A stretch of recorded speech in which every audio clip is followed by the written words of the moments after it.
अगर देश ने कुछ कहा है तो उत्तर प्रदेश की भी सरकार कुछ कह रही कि हम भी 1 ट्रिलियन इकोनॉमी में जोड़ेंगे। जो माहौल है उत्तर प्रदेश में, मैं पत्रकार साथियों का धन्यवाद देना चाहता हूं।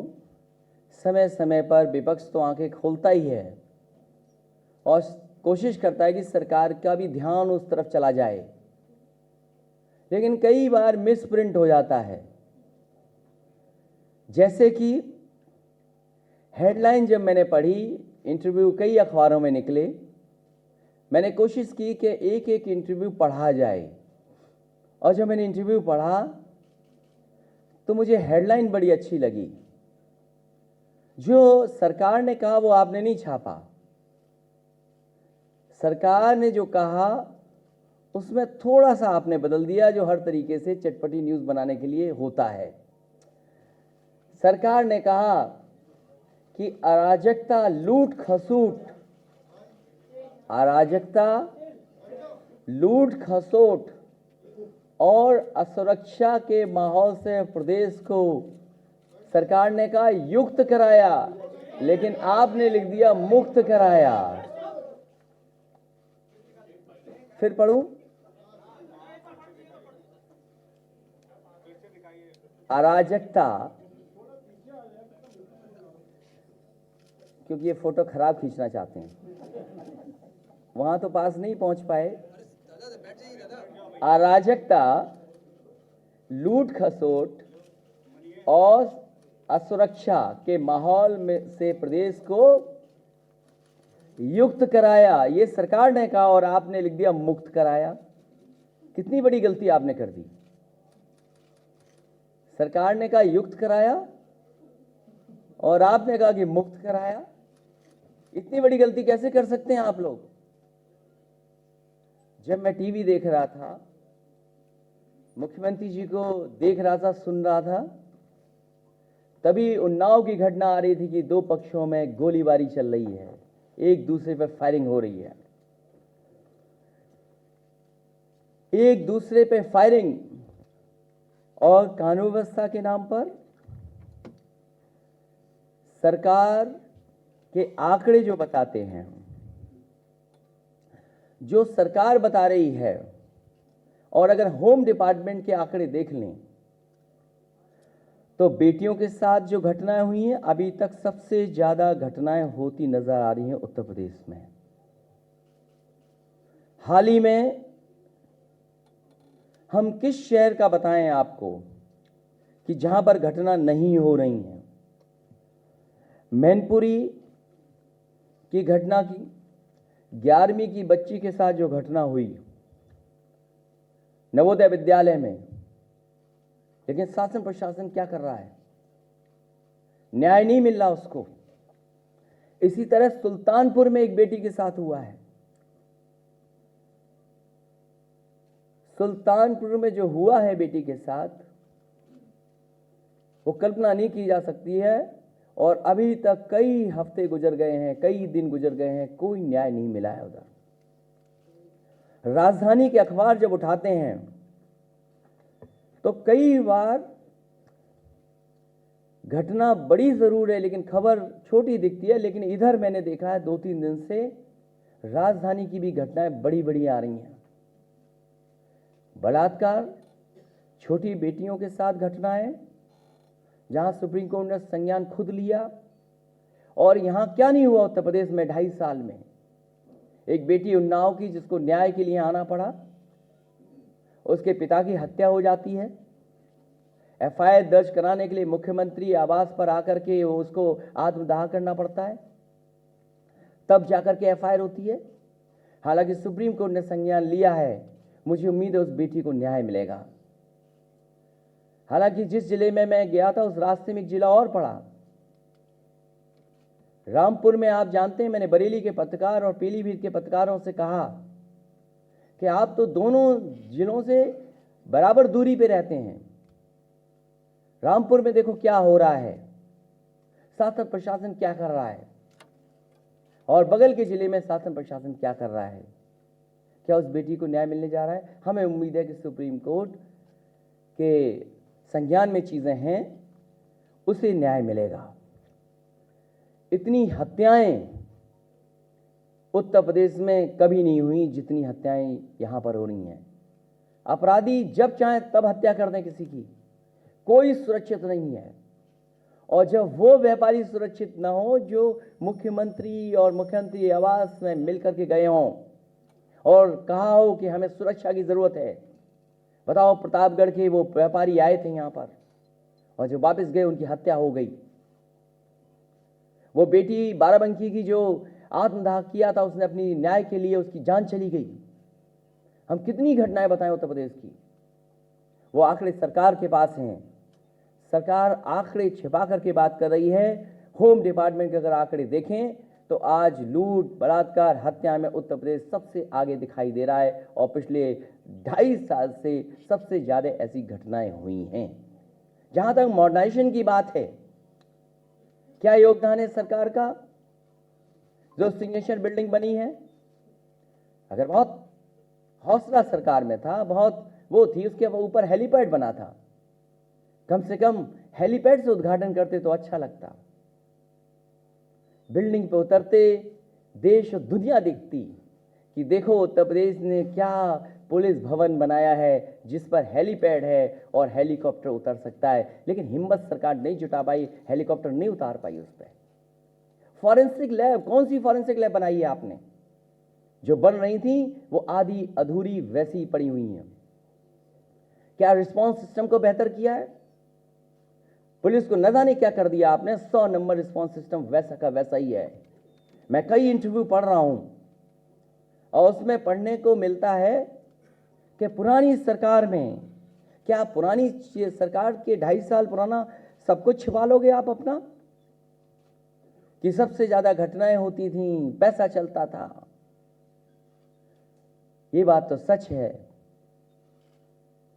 कि सरकार जो जीरो टॉलरेंस कहती थी, सरकार ने खुद स्वीकार कर लिया। कई मंत्री हटाए गए, समय समय पर अधिकारी हटाए गए। वो साबित करता है कि कहीं न कहीं ऐसा हो रहा है जिसको आप समझ नहीं पा रहे हैं। भ्रष्टाचार चरम सीमा पर है और 100 नंबर जो डायल 100 नंबर था, जो रिस्पांस सिस्टम बेहतरीन था, उसको बिल्कुल खत्म कर दिया। जहां तक उत्तर प्रदेश में अपराधियों का सवाल है, सबसे ज्यादा सरकार को ह्यूमन राइट कमीशन से नोटिस मिली है।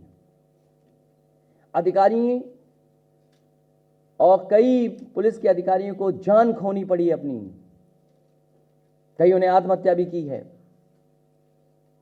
और कस्टोडियल डेथ भी सबसे ज्यादा इधर उत्तर प्रदेश में हुई हैं। बताओ, वो मऊ के नौजवान ने क्या किया होगा? पुलिस ने पीट पीट करके एक बैटरी चोरी के अपराध में उसको मार दिया। एक प्रधान दलित समाज का, उसको गांव में मीटिंग कर रहा था, गांव में दिन दहाड़े उसको गोली से उड़ा दिया गया। कितनी घटनाएं मैं बताऊं आपको। हमारे कन्नौज में रिजल्ट आते ही एक लोधी समाज के नौजवान को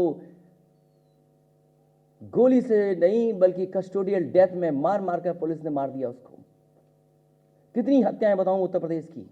और जहां बता रहे हैं कि कर्ज माफी से बहुत बड़ा लाभ पहुंचा है, सरकार ने पहुंचाया है, जहां हम और आप बैठे हैं, कई किसान आत्महत्या कर चुके हैं। जिस समय बरेली पहुंचा था, एक मौर्य समाज का गरीब जिसका कर्ज था और कुछ लोगों से लिया हुआ था पैसा, साहूकारों से, दोनों को मिलाकर के उसके ऊपर बहुत सारा कर्ज हो गया था। परिवार के सदस्य बीमार थे, कुछ बेटे की फीस देनी थी, लेकिन वो मौर्य किसान गरीब नहीं दे पाया और उसने आत्महत्या कर ली। कल ही मैं देख रहा था एक खबर, हमीरपुर जहां चुनाव चल रहा है, एक दिन तो एक साहू समाज का नौजवान जो किसान खेती वाला था घर से निकला और वो जाकर के सीधा रेल पटरी पर कूद गया और जान दे दी। कल भी एक कूद गया नदी में।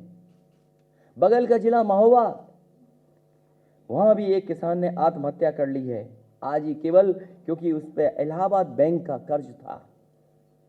केसीसी जो कार्ड बना था, 1,20,000 का उस पर कर्ज था। तो मैं जानना चाहता हूं सरकार से, हमारे पास तो एक लिमिटेड जानकारी है, सरकार के पास तो पूरी जानकारी है, क्यों जनता से झूठ बोल रहे हो कि कर्ज माफ किया आपने किसानों का?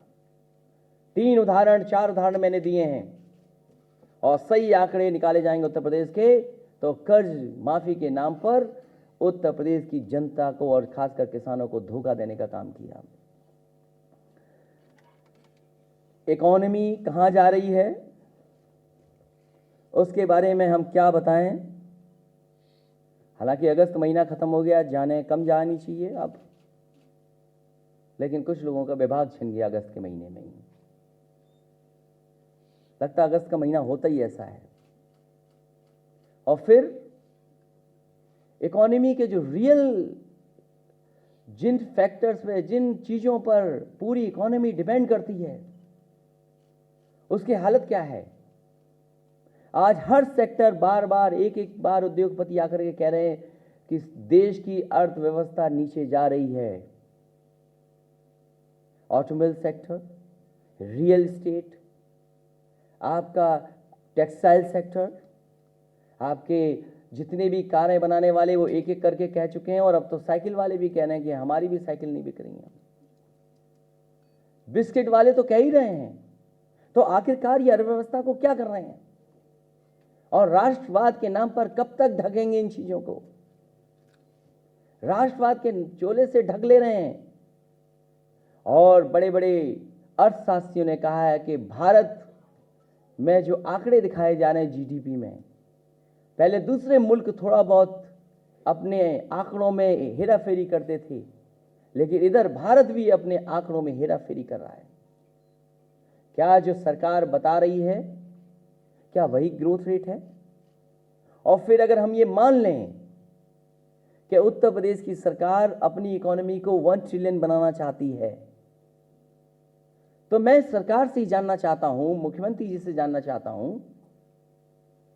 कि मुझे ये बताएं कि 2.5 साल में आपको बचे हुए समय में हर साल कितना इन्वेस्टमेंट चाहिए होगा जिससे आप उत्तर प्रदेश की इतनी बड़ी इकोनॉमी कर दें? क्यों धोखा दे रहे हैं आप?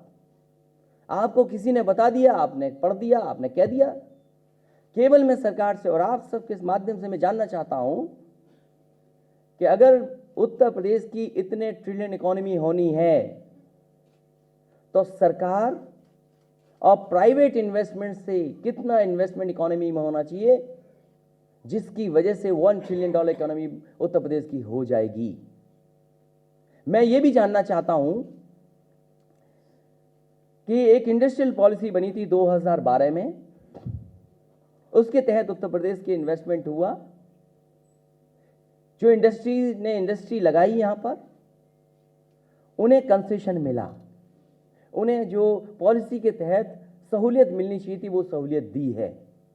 हम सरकार से जानना चाहते हैं 2017 के बाद आपकी इंडस्ट्रियल पॉलिसी बनी है, आप मुझे बताइए कि आपने कितने इंडस्ट्रियल लोगों को वो सहूलियत दी है जो आपकी पॉलिसी के तहत सहूलियत मिलनी चाहिए थी। आप दूसरों के काम अपना काम नहीं कह सकते। एक इन्वेस्टमेंट मीट हुई हो, दूसरी इन्वेस्टमेंट मीट हुई हो, वही चेहरे वही लोग, और इन्वेस्टमेंट कागज पे तो दिखा रहे हो। लेकिन मैं जानना चाहता हूं कि 2012 के बाद जो पॉलिसी बनी थी उसमें जो कंसेशन मिले थे इंडस्ट्रियल हाउसेस को, क्या 2017 जो आपकी बनी है इंडस्ट्रियल पॉलिसी उसके तहत कुछ इंडस्ट्री हाउसेस को आपने कंसेशन दिया है कि नहीं दिया है? इसका जवाब कौन देगा? और फिर नौकरी के आंकड़े आप जैसा चाहते वैसा बोलने लगते हैं, कभी 2 लाख, कभी 1 लाख, कभी 70 लाख। कम से कम उत्तर प्रदेश के नौजवानों को बताएं कि आप कितनी नौकरी और कितने रोजगार देने जा रहे हैं। आप कितनी नौकरी, कितने रोजगार? और फिर जब सब सामान आप बाहर से ही खरीद लोगे तो डिफेंस कॉरिडोर में कौन क्या बनाएगा? हमें आपको उलझा दिया 15,000 करोड़ की योजना में। 15,000 करोड़ की योजना होगी ज़्यादा से ज़्यादा शौचालय की। शौचालय पे बहुत जोर है, पता नहीं सरकार का शौचालय पे क्यों जोर है। ये बात मुझे समझ में नहीं आती कि आखिरकार इतना शौचालय पे जोर क्यों है। कितनी बड़ी योजना है, 15,000 करोड़। और शौचालय की योजना के बहाने आप भारत का पैसा न जाने कितने देशों से व्यापार कर करके भारत का पैसा भेज रहे हैं। हम सब उलझ गए शौचालय में। आपने C-17 अमेरिका से मंगाने के लिए सौदा कर लिया, आपने अमेरिका से अपाची हेलीकॉप्टर मंगा करके सौदा कर लिया, राफेल का सौदा पहले से ही हो रखा है, इजराइल से न जाने कितना सामान आपने खरीद लिया होगा, रशिया को भी कुछ पैसा दे आए, लाखों करोड़ का डिफेंस की डील इन देशों से कर लिया आपने, और पूरे भारत को, हमें, आपको शौचालय की योजना में फंसा दिया कि शौचालय देखिए हमने कितने शौचालय बनाए हैं, हमने स्वच्छ भारत कितना कर दिया है, हमने गौ सेवा कितनी कर दी है। और जो शौचालय की बात है, हम लखनऊ के आसपास क्यों शौचालय देखें, जरा दूर के शौचालय देखें। सरकार खुद स्वीकार कर रही है, उनकी टीम जो बलिया गई, जितनी शौचालय बनी थी बलिया में, जिस जिले को ODF कर दिया था, सरकार ने खुद स्वीकार कर लिया कि 1,000 जो गांव थे या मजरे जो मिला करके उसमें ODF है ही नहीं, फर्जी बन गए शौचालय। तो जब बलिया का ये हाल है, ODF के बाद घोषित कर करके ODF का स्टेटस हटा दिया गया और सरकार के अधिकारी ने खुद हटाया है, तो हमें बताए कि ODF क्या हो गया। तो हमें और आपको उलझा दिया शौचालय के चक्कर में, और सब डिफेंस डील हो गई बाहर में। और जो डिफेंस कॉरिडोर भी बन रहा है, जैसे उत्तर प्रदेश में समाजवादी लोगों ने एक्सप्रेसवे बनाया, जो साथी उस पर चले होंगे उन्होंने देखा होगा कि एक्सप्रेसवे के किनारे सब चीजें बनी हैं। मंडी बनी है तो बिल्कुल एक्सप्रेसवे के किनारे बनी है, वे साइड एमिनिटीज बनी है तो वह बिल्कुल एक्सप्रेसवे के किनारे बनी है, तालिग्राम और सौरिक के आसपास फॉरेंसिक लैब बनी है, वो बिल्कुल एक्सप्रेसवे के किनारे बनी है। आगे वाली मंडी मैनपुरी में बिल्कुल एक्सप्रेसवे के किनारे बनी है। जो एमिनिटीज बनी हैं वो बिल्कुल किनारे बनी हैं। बाबा रामदेव जी को भी जो ज़मीन दी गई फूड प्रोसेसिंग के लिए, अब उनका मार्केट इस ज़माने में क्या हो रहा होगा, कितना टूथपेस्ट बिक रहा होगा, उनकी कितनी मैगी बिक रही होगी, कितना बिस्किट बिक रहा होगा। जब पार्ले जी का बिस्किट नहीं बिक रहा, जो इतना पुराना था, हर आदमी जानता था क्या होता है पार्ले जी, तो फिर इनका बिस्किट कैसे बिकेगा। तो सोचो वो बनेगा, कुछ नहीं बनेगा, तो एक्सप्रेसवे के किनारे चीज़ें बनाई गई थी। और ये सरकार कह रही है, कंफ्यूज है। किसी इंटरव्यू में पढ़ते हैं कि आगरा से कॉरिडोर जुड़ेगा, जो एक्चुअल अलाइनमेंट है वो पता नहीं कहाँ से जा रहा है। और जो डिफेंस के लिए ज़मीन ली जा रही है वो सड़क से 50-50 किलोमीटर दूर ली जा रही है।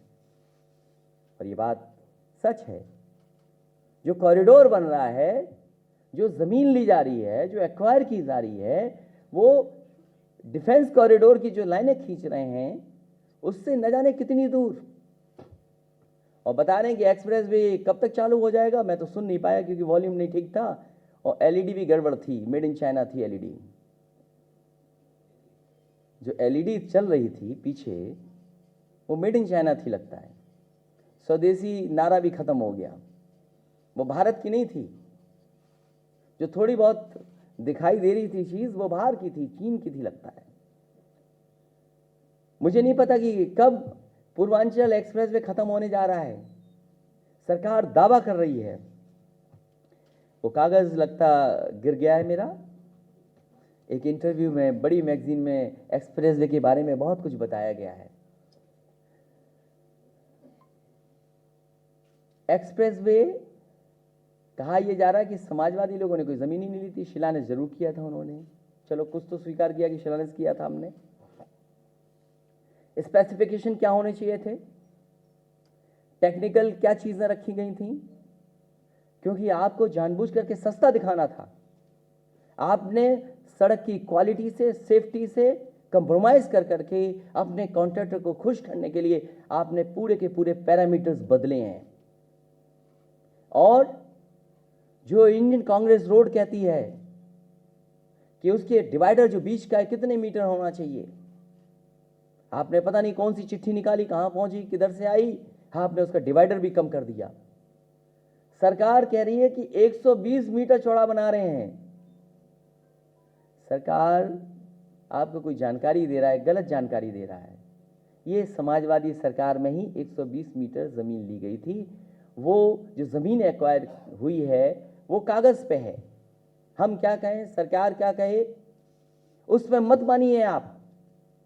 जो कागज कह रहा है वो तो मानेंगे आप।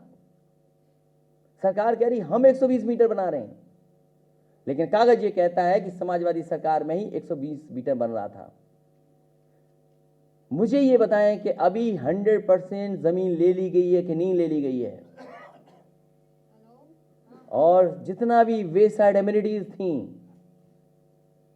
पीपीपी पे कौन आएगा? यहां पर कोई पीपीपी पे नहीं आने वाला। तो इंफ्रास्ट्रक्चर आपका बन नहीं रहा। जितने बने हुए प्रोजेक्ट थे वो रुके पड़े हैं। किसान बर्बाद है, नौजवान के हाथ में नौकरी नहीं, रोजगार नहीं। आप किधर उत्तर प्रदेश को ले जा रहे हैं? और फिर जब मैं आपका इंटरव्यू अंग्रेजी में पढ़ता हूं, आपने हिंदी में बोला होगा। एजुकेशन एंड हेल्थ, इन दोनों पैरामीटर में उत्तर प्रदेश न जाने कहां खड़ा हुआ है। हेल्थ के पैरामीटर में हर चीज में पिछड़ गया हमारा प्रदेश। कभी आगे बढ़ रहा था, पीछे हो गया। और फिर किसी पत्रकार साथी ने पूछा कि लैपटॉप स्कीम बड़ी अच्छी थी। जो सवाल लैपटॉप पे पूछा तो जवाब ये आया कि 2012 में थी, हम स्कीम में फेल हो गए थे। स्कीम नहीं अच्छी थी क्योंकि हमारे मुख्यमंत्री जी देना नहीं चाहते हैं। और लैपटॉप क्यों नहीं देना चाहते हैं वो आपसे बेहतर कौन समझता है। वो बात मैं क्यों दोहराऊं बार बार। और फिर कह रहे हैं कि लैपटॉप सिंबल ऑफ डेवलपमेंट नहीं हो सकता। बताओ, जो लोग डिजिटल इंडिया की बात कर रहे हो, दुनिया के दूसरे राष्ट्रपतियों की फोटो अपनी उपलब्धि में चिपका रहे हो, उनसे ये सुने कि लैपटॉप स्कीम फेल हो गई थी। मैं उन्हें बताना चाहता हूं जानकारी के लिए, किसी गांव में चले जाएं और अगर लैपटॉप है, शौचालय में पानी नहीं आ रहा है, लेकिन लैपटॉप आज भी चल रहा होगा।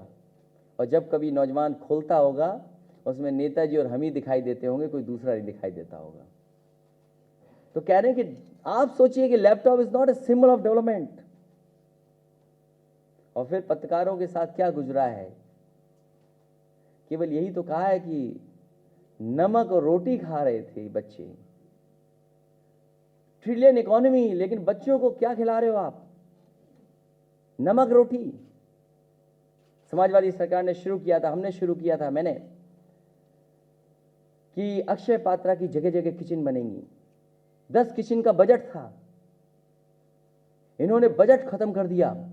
कोई अक्षय पात्रा की किचन नहीं बन रही। अब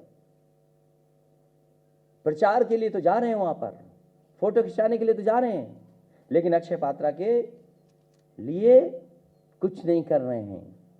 गोरखपुर में क्या इल्जाम लगा रहे हैं? डॉक्टर कफील, जिनको कोर्ट से मदद मिली है, कोर्ट ने कहा है बहाल करो। जांच सरकार की रिपोर्ट में कहा है कि कुछ इनका वो नहीं था।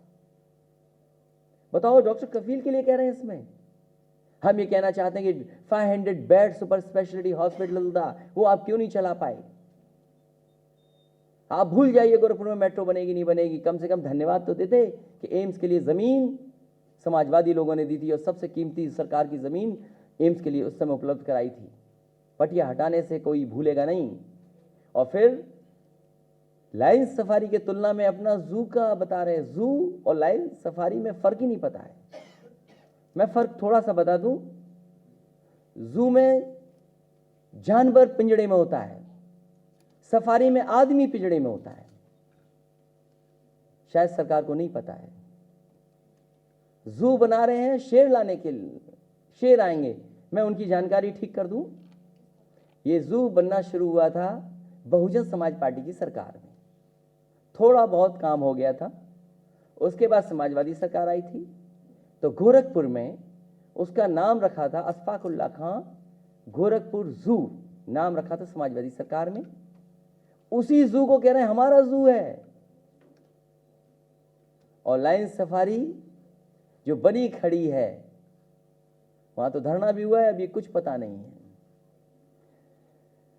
और जो सड़क बन रही थी 4 लेन, हालांकि मैंने वो सूची दी है कि सरकार उसका श्रेय ले सकती है। गोरखपुर से जो बन रही सड़क देवरिया 4 लेन, देवरिया से जो सलीमपुर बन रही सड़क, उसका श्रेय ले सकते हैं। जब मैं लौट रहा था अपने कार्यक्रम से तो शाम हो गई थी सीतापुर में, तो मैंने सोचा कि मैं अपनी गिनती ठीक कर लूं कि मुझे गिनती आती है कि नहीं आती है। जैसे ही सीतापुर में घुसा, मैंने गाय और सांड गिनना शुरू कर दिया। मैं गिनता रहा, गाड़ी चलती रही और रोशनी पड़ती रही। जितने रोशनी में दिखाई दे रहे थे मैं गिन रहा था। जैसे ही बाईपास में मैं आया सड़क के किनारे, जहां मैं गिनती भूल गया, क्योंकि इतना बड़ा झुंड था। कहीं 40 का झुंड, कहीं 50 का, कहीं 60 का, कहीं 70 का। बताओ, बजट का इतना पैसा और गाय मां सड़क पे पड़ी हैं। और फिर बुंदेलखंड का तो भूल जाइए। पहले गाय हटाओ, हॉर्न तो नहीं सुन रहा, गाय हटाओ तब रास्ता क्लियर। लाखों गायों की जान गई है, उसका अगर कोई दोषी है तो ये सरकार दोषी है। जो एक्सीडेंट हो रहा है जानवरों का, जो तार से जो जख्मी हो रहे हैं जानवर, गाय मां, उसका अगर कोई दोषी है तो सरकार दोषी है। और संख्या कितनी है वो सरकार बेहतर बता सकती है कि कितने उनकी जान जा चुकी है और कितना बजट है। 1 डिस्ट्रिक्ट 1 प्रोडक्ट, हर जगह विरोध हो रहा है इसका, क्योंकि पिछले जब से शुरू हुई है 1 डिस्ट्रिक्ट 1 प्रोडक्ट है क्या, हमें तो कुछ समझ में नहीं आ रहा। लखनऊ में कौन सा 1 प्रोडक्ट है? बहुत जानकारी दी प्रेस को कि 1 प्रोडक्ट 1 इंडस्ट्री, पता नहीं। और जीएसटी और नोटबंदी ने बर्बाद कर दिया पूरा व्यापार और कारोबार। कोई कारोबार नहीं चल रहा जिससे 1 डिस्ट्रिक्ट 1 प्रोडक्ट के बारे में कुछ चर्चा की जा सके। और फिर दूध के बारे में बहुत चिंता की कि पुरानी सरकार ने सब डेयरी बर्बाद कर दी। मैं उनकी जानकारी में ला दूं, भोगनीपुर पे 5 लाख लीटर प्रतिदिन की डेयरी लगी है तो समाजवादी सरकार में लगी है। इटावा मैनपुरी 4 लेन में बाईं तरफ मदर डेयरी का 5 lakh litre per day procurement की डेयरी लगी है तो समाजवादी सरकार में लगी है। लखनऊ में चक गजरिया में जो डेयरी लगी है, अमूल का प्लांट लगा है, वो 5 लाख लीटर प्रोक्योरमेंट है उसका। और बीच में मैंने कई बार कहा, ये लखनऊ के अमूल प्लांट ने हमारे किसानों का और कामधेनु डेयरी का दूध नहीं लिया। सोचिए बिजनेस कैसा है, बिजनेस मॉडल कैसा होगा कि जो गुजरात से दूध ला करके हमारे अमूल बनाए हुए इसमें जा रहा था। सोचिए, दूध आपका प्रोक्योर नहीं हो रहा, गुजरात से दूध आ रहा था। ये अमूल प्लांट में बनारस में लगना था, वो बनारस में कब लगेगा बता दें। और जो कह रहे थे डेयरी के लिए न जाने कितना काम समाजवादी सरकार में किया। आज तो गाय भी रो रही हैं, गाय माँ परेशान हैं और भी लोग परेशान हैं। उनके बारे में क्या कहें। टूरिज्म में बहुत दावा करते हैं कि कुंभ मेला, लेकिन हार्वर्ड यूनिवर्सिटी ने नहीं बुलाया उन्हें, उसमें समाजवादी सरकार को ही बुलाया था। और कुंभ में शौचालय का अभी पेमेंट हुआ है कि नहीं हुआ है, कि रेट क्या था पता नहीं, वो जानकारी आप ज़्यादा कलेक्ट कर सकते हो, हमारी जानकारी में नहीं है। लेकिन सुनने में आया है कि कुंभ में शौचालय न जाने कितने बने थे और क्या था उसका हिसाब किताब, वो आप पता कर लेना। टूरिज्म में कहाँ थे कहाँ पहुँच गए। लेकिन हम धन्यवाद देंगे सरकार को। जब मैंने सप्लीमेंट्री बजट देखा, उत्तर प्रदेश में टूरिज्म में कहीं पैसा दिया हो न दिया हो। उत्तर प्रदेश में अयोध्या फैजाबाद में भजन स्थल बन रहा था, उसके लिए पैसा दिया हो न दिया हो। केसी घाट के लिए पैसा दिया हो न दिया हो। गोवर्धन में जो परिक्रमा बनाई थी समाजवादी सरकार में, उसके लिए पैसा दिया हो न दिया हो। बरसाना के बाईपास की क्लियरेंस लाए हों न लाए हों। राधा रानी टेम्पल के लिए रोपवे के लिए क्लियरेंस सरकार लाई हो न लाई हो। लेकिन समाजवादी सरकार में जो बनाया जा रहा था मुगल म्यूजियम, उसमें सप्लीमेंट्री बजट में खूब पैसा दिया है। उसके लिए हम सरकार को धन्यवाद देते हैं। बहुत बातें हो सकती हैं, इन्वेस्टर मीट का क्या हुआ है आपसे बेहतर कोई नहीं समझ सकता। एक्सप्रेसवे और क्या हुआ क्या नहीं, ये किताब 100 दिन वहाँ के और 2.5 साल यहाँ के और 2.5 साल में 2.5 कोसी चले हैं। दोनों सरकारों का मिला लें रफ्तार तो बैलगाड़ी से ज़्यादा तेज नहीं चल पा रही है सरकार। मैं आपका धन्यवाद देता हूँ इतनी देर सुनने के लिए। मैं आप सवाल पूछने से पहले अगर मुझे अनुमति दें आप, तो एक चैनल ने बहुत अच्छा दिखाया था सरकार और प्रशासन और पुलिस क्या कर रही है। हो सकता है हमारा ऑडियो वीडियो उतना अच्छा ना हो, लेकिन फिर भी कोशिश करेंगे कि हम उसको एक बार आपसे देख करके फिर जितने सवाल जवाब कहोगे, हम यहीं बैठे हैं, लंच आपने कर लिया है, हमने नहीं किया, तब भी हम बोलते रहेंगे। शुरू करिए।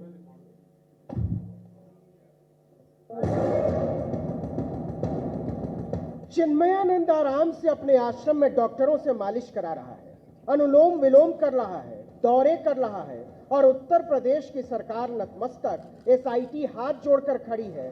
स्वामी बताइए क्या आदेश है? और मुझे विश्वास है कि दूध का दूध, पानी का पानी एसआईटी की जांच में सबके सामने आ जाएगा।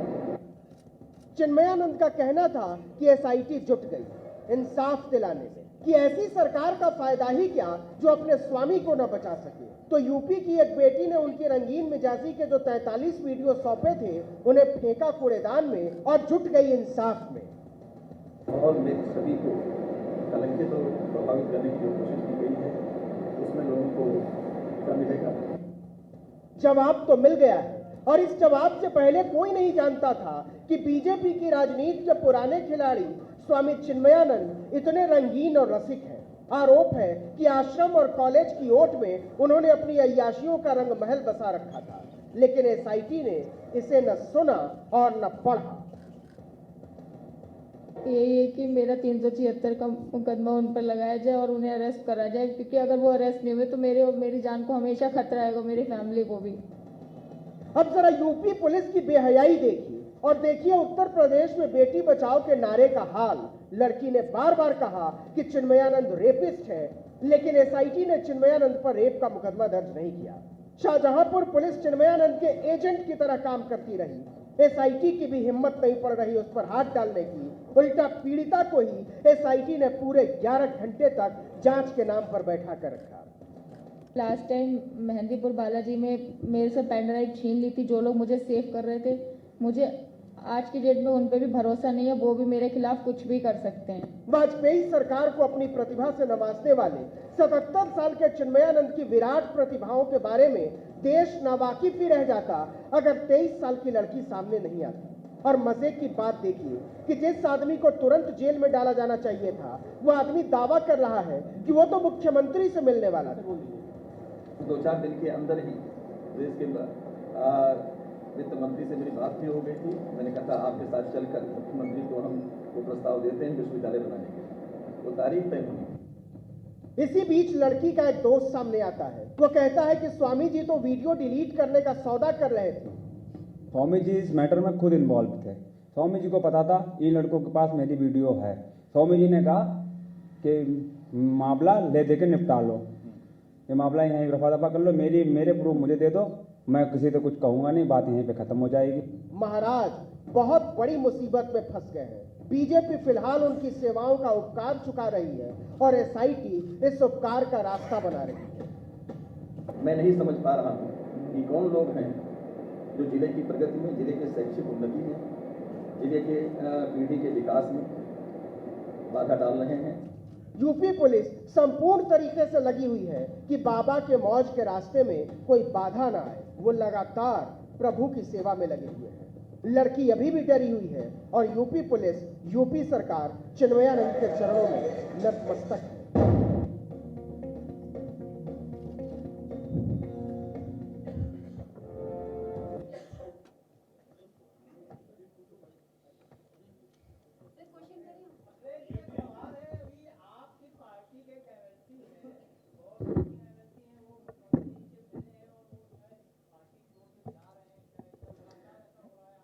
वो तस्वीर पुरानी है और वो मुख्यमंत्री जी से इसलिए मिले थे कि कुछ गरीब लोगों की मदद करनी थी इलाज में, इसलिए। वो कोई सीबीआई वाली बात नहीं थी, उस पर आप ध्यान न दें।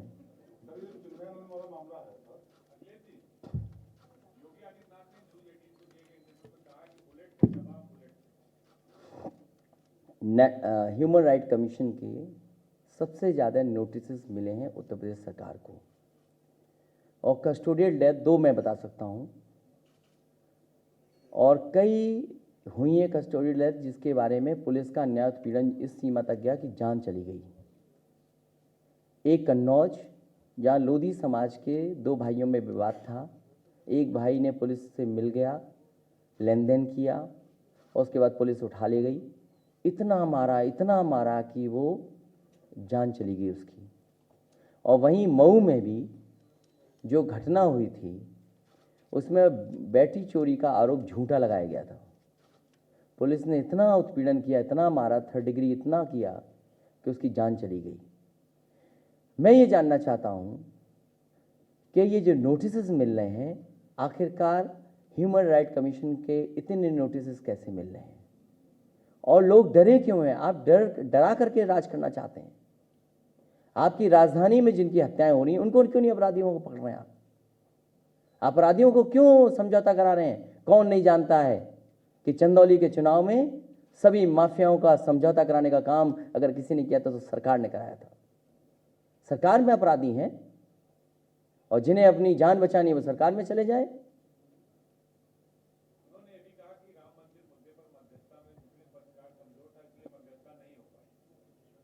देखिए, पूरा देश और नेताजी से लेकर के हम लोग, समाजवादी पार्टी, यही कहा है कि जो सुप्रीम कोर्ट फैसला करेगा उसका मानेंगे।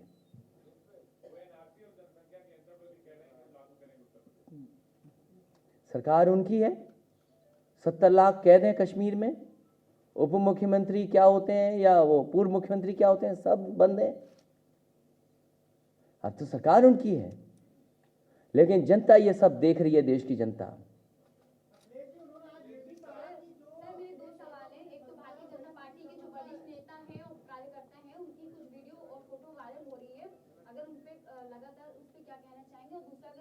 मेरी जानकारी में नहीं है।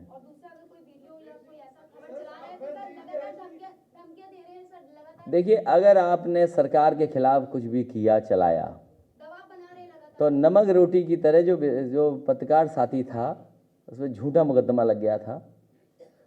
आपका ऐड खत्म हो जाएगा, सरकार की पुलिस आपके पास पहुंच जाएगी और कठोर कार्रवाई होगी आपके ऊपर।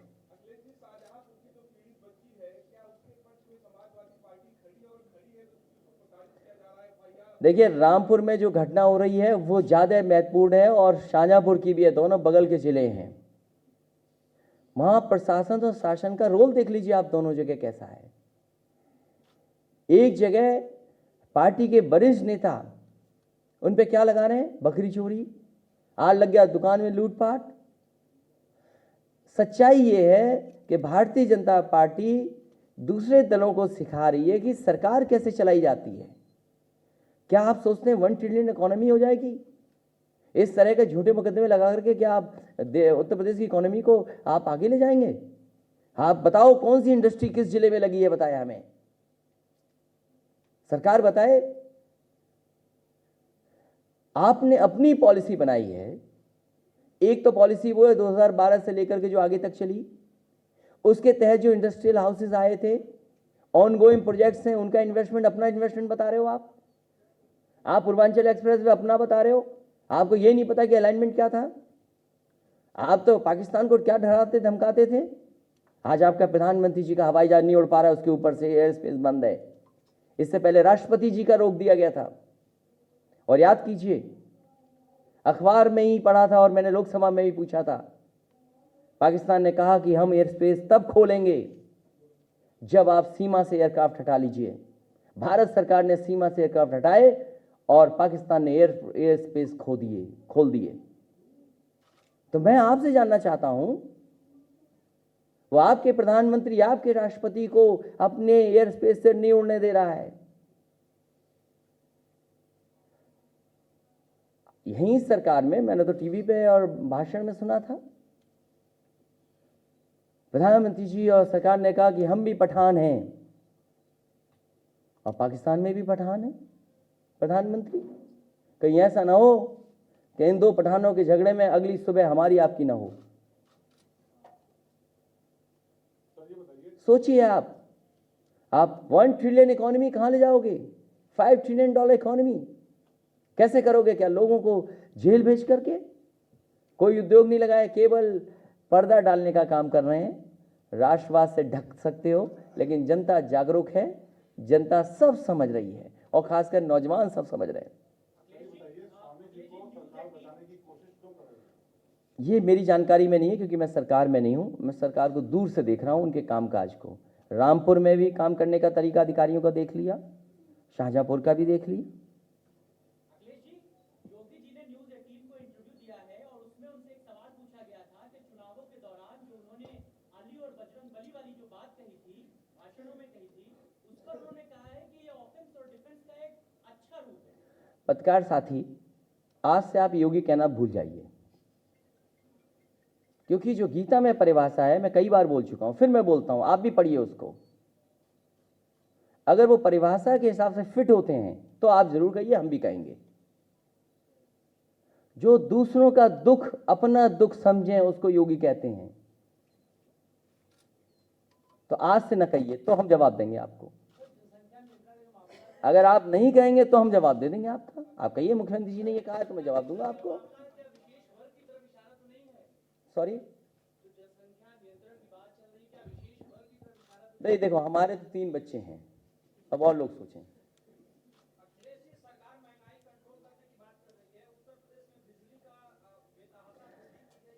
अभी अक्टूबर में बिल आने वाला है और 1 अक्टूबर को तहसील पे समाजवादी पार्टी धरना देगी। जिन्होंने एक यूनिट बिजली न बनाई हो, मैं ये कहना चाहता हूं, ऑन गोइंग प्रोजेक्ट को अपना प्रोजेक्ट मत बोलिए। जैसे मेडिकल कॉलेज बता रहे हैं कि हमने मेडिकल कॉलेज बनाए हैं, हम उनसे जानना चाहते हैं कौन सा मेडिकल कॉलेज आपने बनाया, ये बताइए हमें आप। जो ऑन गोइंग प्रोजेक्ट है उनको कह रहे हैं कि हमारा प्रोजेक्ट है। मुझे याद है शाहजहांपुर का जो मेडिकल कॉलेज है, उसका शिलान्यास मैंने और उस समय के जो स्वास्थ्य मंत्री थे, दोनों ने मिलकर के किया था, जो आजकल कार्यकारी अध्यक्ष हैं। उसके बाद फिरोजाबाद का भी वहाँ के सांसद अक्षय और वहाँ के जो मंत्री उस समय थे, जो आजकल कार्यकारी अध्यक्ष, उन्होंने किया था। आप फाइल पे उठा करके देखिए, फैजाबाद का मेडिकल कॉलेज किसने दिया? आप हमें बताइए कि आप कौन सा मेडिकल कॉलेज बना रहे हैं जो 17 के हिसाब के बाद बन रहा हो, बताइए हमें। बांदा का बंद हो गया मेडिकल कॉलेज, कहाँ है स्टाफ? बताइए, बुंदेलखंड में गरीबों को इतनी जरूरत है इलाज की, कहाँ है आपका वो मेडिकल कॉलेज? कहाँ शुरू कर दिया आपने? और जो प्राइवेट मेडिकल कॉलेज है, धरने पे बैठे हुए हैं लोग। सरकार है, आपने मान लिया। सरकार झूठ बोल रही है। ऑन गोइंग प्रोजेक्ट्स को नहीं कह सकते कि उनका प्रोजेक्ट है। हमने उदाहरण दिया आपको। और फिर हम तो ये कहना चाहते हैं, मेट्रो भी आपकी है। कमाल है, सरकार कह रही कि मेट्रो लखनऊ में हम लाए हैं। कम से कम चाहे गजरिया जुड़ जाता, स्टेडियम जुड़ जाता, पीजीआई जुड़ जाता, और लोग पीजीआई घूम करके फिर रेलवे स्टेशन 4 वक्त तक पहुंच जाते। ये तो कर देते 2.5 साल में। कम से कम जो नेक्स्ट फेजेस हैं वो तो क्लियर कर देते। तो मेट्रो तो भूल जाइए, झांसी में आरओ भी दिया था, अभी तक नहीं बन पाया।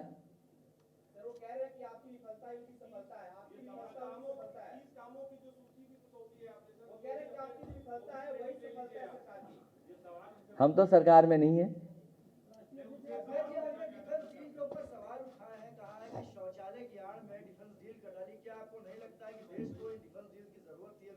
भाई, मैं तो ये कह रहा हूं कि ऐसा कहीं वॉर हो जाए और हम और आप कहीं सुबह ही ना देख पाए, हम उस पक्ष के लोगों में से नहीं हैं। और मैंने खुद ग्वालियर से लेकर के लिपू लेक तक सड़क मांगी थी। आपको जितना पाकिस्तान से खतरा है, उतना ही चीन से भी खतरा है। सरकार से कहा कि उससे ग्वालियर कैंटोनमेंट, आपका फतेहगढ़ कैंटोनमेंट, बरेली, रानीखेत और सीमा तक आप जा सकते हैं। 4 लेन बन जाना चाहिए, 6 लेन बन जाना चाहिए, आपने नहीं बनाया। मैं आपकी जानकारी में दे रहा हूँ, केवल जानकारी में दे रहा हूँ इसलिए क्योंकि हम और आप डिफेंस कॉरिडोर, डिफेंस एक्सपो में फंस जाएं और कुछ मिले नहीं भारत को। जब बाहर से सब कुछ मंगाया जा रहा है तो हमारे यहाँ क्या बनेगा? हमारा तर्क ये है कि जब चीज़ें सब बाहर से मंगाई जा रही हैं तो हमारे देश में क्या बनेगा? हम चाहते हैं कि राफेल भी यहीं बने, C-17 भी यहीं बने, अपाची भी यहीं बने। हम आपके डिफेंस कॉरिडोर के साथ पक्ष में हैं, लेकिन कब बनेगा ये? आप तो सब सामान खरीदे ले रहे हैं। और देखिए, इसको दुर्भाग्य कहें, सौभाग्य कहें, अच्छी बात कहें, अमेरिका जैसा देश F-16 पाकिस्तान को दे रहा है, C-17 आपको दे रहा है। F-16 ज़्यादा उन पर है, अपाची हेलीकॉप्टर आपको दे रहा है। एक ही देश दोनों को दे रहा है, तो सोचिए जरा अकेले में बैठ करके शांति से।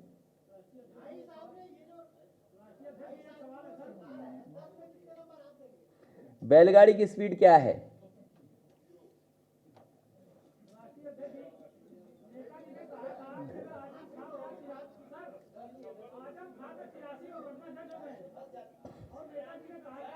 एक सवाल और है, अभी हिंदी दिवस गुजरा है 2 दिन पहले। हाँ हाँ, और योगी जी कहते हैं कि हिंदी जो है वो देश की बिंदी है, और अमित शाह ने कहा है कि हिंदी भाषा को राष्ट्रीय भाषा का दर्जा दिलाया जाएगा। इसका योगी जी का समर्थन है। अखिलेश यादव इस पर क्या सोचते हैं? हिंदी से ज़्यादा प्रेम किसी को हो सकता है तो समाजवादियों को। हमें हिंदी से भी प्रेम है और भारतीय भाषाओं से भी प्रेम है, और जो भारत में जन्मी भाषा उर्दू है उससे भी हमें प्रेम है। और अगर हमारा ट्वीट देखा होगा रात को तो सोचो, हमारे मुख्यमंत्री जी को बता दे कि ये भी कोई चीज़ होती है, इसकी भी बधाई दो। शायद बोल नहीं पाए होंगे आप, आपको बोलना चाहिए था कि देखिए क्या दुनिया कहाँ जा रही है, वो मार्केट देख रही है।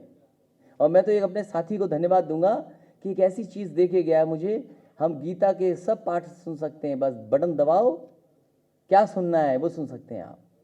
संस्कृत में सुनना है, हिंदी में सुनना है, इंग्लिश में सुनना है। इसीलिए मैं कह रहा हूँ, आप ध्यान नहीं दिए, इसीलिए हमारे पत्रकार साथी ध्यान नहीं दिए। पहला सवाल जो उनसे पूछा गया मुख्यमंत्री जी से, वो ये पूछा गया कि एजुकेशन एंड हेल्थ के बारे में पूछा गया, और उनसे पूछा गया कि आपने लैपटॉप स्कीम क्यों बंद कर दी। तो उनका जो पहला जवाब था, पहली लाइन में जो जवाब लिखा है वो ये जवाब लिखा है, द फैक्ट इज दैट कि ये लैपटॉप स्कीम फेल हो गई थी 2012 में, जबकि दुनिया के सबसे बेहतरीन जो अच्छी कंपनियों में गिनी जाती है उस कंपनी के लैपटॉप प्रोक्योर किए गए थे। वहाँ के जो सबसे बड़े हेड थे सेल्स एंड मार्केटिंग के, वो देखने आए थे कि आखिरकार उत्तर प्रदेश सरकार ने इतना अच्छा प्रोक्योरमेंट और डिस्ट्रीब्यूशन कैसे किया, उसको अप्रिशिएट किया। और फिर वही उन्होंने कहा आखिरी में कि भाई लैपटॉप सिंबल नहीं हो सकता डेवलपमेंट का। तो आप बताओ जाकर के, टेक्नोलॉजी ने भाषा को आसान कर दिया है। क्या आप नहीं टाइप करना कितना अच्छा सीख गए हो मोबाइल से? आज हर काम आप मोबाइल से कर रहे हो। मोबाइल क्या है? हम वही समाजवादी लोग हैं जिन्होंने सपना ये देखा था कि गवर्नमेंट हम मोबाइल से चलाएंगे, गवर्नेंस थ्रू मोबाइल। याद कीजिए, 1,40,00,000 रजिस्ट्रेशन हुए थे उस पॉलिसी के। ये घोषणा नहीं थी, पॉलिसी के तहत 1,40,000 से रजिस्ट्रेशन हुए थे। अगर आज समाजवादी सरकार होती तो शायद बहुत सारे चीज़ें आपकी मोबाइल से हो रही होती। ये जो 100 नंबर की कभी कभी तारीफ सुन लेते हो सरकार से, रिस्पॉन्स सिस्टम की, तो वो किसकी देन है? जिस बिल्डिंग में गए होगे आप, हम तो नहीं जा पाए, जो सिग्नेचर बिल्डिंग है पुलिस भवन, बनाया हमने ज़रूर है।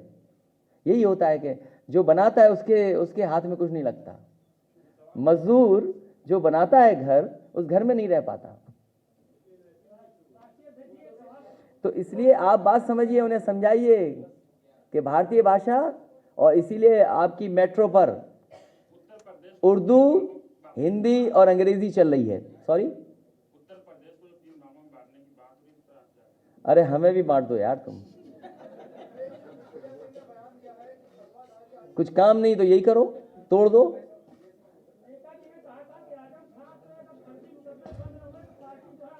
बिल्कुल आंदोलन करेगी, और इसीलिए मैंने आपको बताया। आप समझिए बात को, दो जिलों की पुलिस का काम करने का, प्रशासन करने का तरीका नहीं समझ पा रहे आप। शाहजहांपुर में क्या काम हो रहा है और बगल के रामपुर में क्या हो रहा है, और 1 ट्रिलियन इकोनॉमी ऐसे बनाओगे आप? 5 ट्रिलियन इकोनॉमी करोगे देश की ऐसे कि लोगों को झगड़ा करा दो? कोई दंगा नहीं हुआ, कल ही दुकान जल गई आगरा में। आप बताइए आगरा में कितनी दुकानें जल गई? मैंने पढ़ा नहीं उनके बारे में। Thank you so much, thank you so much. पहली बार ही, अब उसमें मैं कुछ नहीं कह सकता, उसमें मैं कुछ नहीं कह सकता हूं। आप सबका बहुत बहुत धन्यवाद, बहुत धन्यवाद आपका।